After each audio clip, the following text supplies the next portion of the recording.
дръж бабо кълбото тук. Ти ми помагай. Дай, бабо, дай. Че не за това сетих с богатите и докоси. Дай ми кълбото. Така, че с твоята помощ тая нишка тук съвсем ще се оплете. Бабо, като каза нишка, да се сетих се днеска Таско Киро разказа за нишката от комитети, която Левски е създал, за да оплете Османската империя с нея. Над 2500 тайни комитета в цялата страна извън нея. Представяш ли си, бабо? Бог да го благослови това Даскал Киро, че ви учи за Левски. И да знаеш колко новина имал. Изпълни ги Даскал, но че свът свърши и не можа да разкаже повече. Разкажи ми ти, бабо, ако го знаеш за тях. Моля те, бабо. Че да ти разкажа, как да не ти разкажа. Първото му име бе Васил Иванов Кунчев.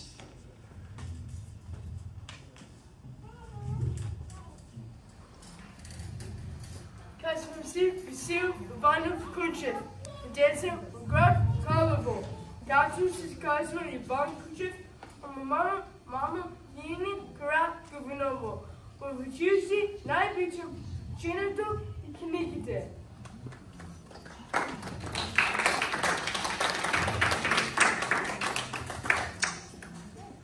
Разбрах, бабо, Васил Иванов Кунчев е родното име на Левски.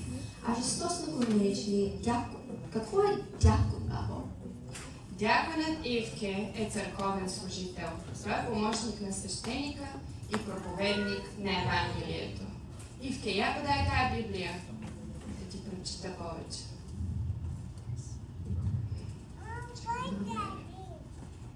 Качествата на дякона са описани в 1 Тимотей, глава 3, стихове 8 до 10. Така и дяконите трябва да бъдат сериозни, не двоезични, да не обичат много вино, да не бъдат лакоми за гнусна печалба, да държат с чиста съвест тайната на вярата. Също и те първо да се изпитват и после да стават дякони, ако се окажат непорочни. Разбра ли сега, бабо? Разбрах, бабо. Нарича се го дякон Васил и дякон Игнатий.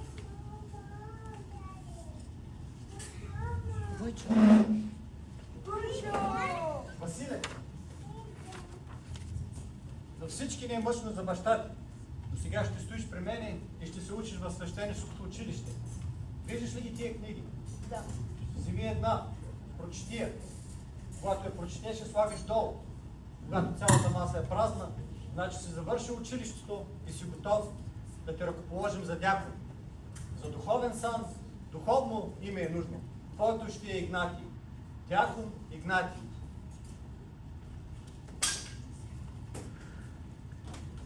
Васил Иванов Кунчев. Дякон Игнатий. А откъде идва името Левски, бабо? Левски. Име знаме, име титла.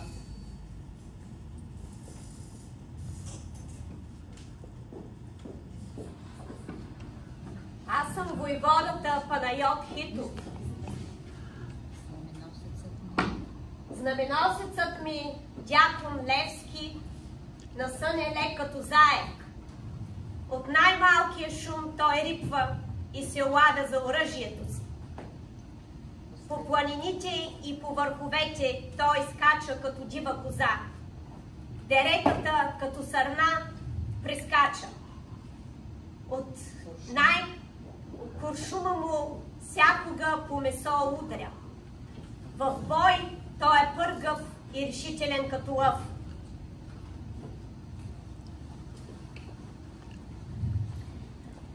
Посвещавам себе си на Отечеството, да му служа до смърт и да работя по народната воля.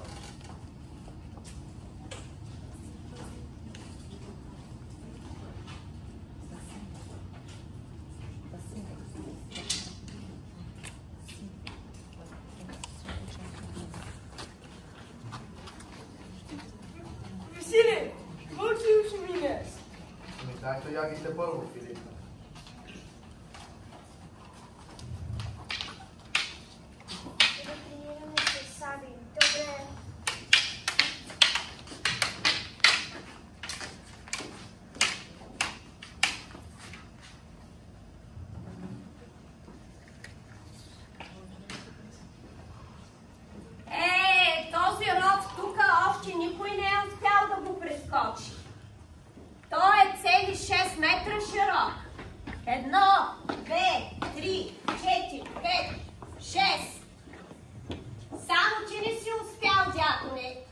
да пробваш? Ама време е тогава да опитам и аз.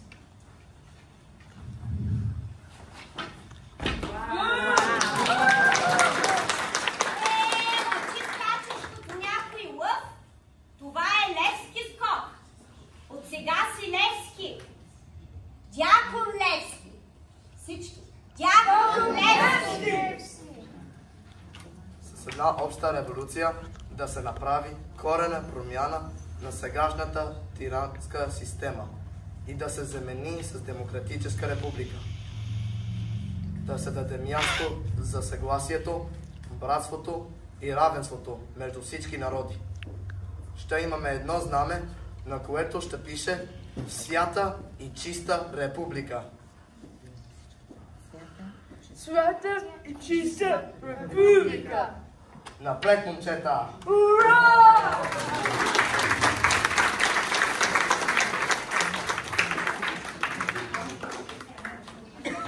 От тогава Ивкен нарекли дякона апостола, по примера на учениците на Христос, апостолите, които разпространили християнството векове по-рано, а пръв Левски разпространил идеала за демократическа република. Васил Иванов Кунчев, Дякон Игнати Левски, Васил Левски, Дякон Левски, апостолът на свободата, апостолът на свободата Васил Левски. Колко много имена! И това са само част от имената на Левски и Ивке. Сам Левски се е подписвал с повече от 30 псевдонима. Най-любимия на народа е Джингли, което буквално означава като дух и носи смисъла на невидим, защото той бързо е успявал да се скрие и никой не е можел да го хване. Благодаря, баба. Научих много за Левски. Браво, Ивке! Айде да тръгваме, че те да се стъпва.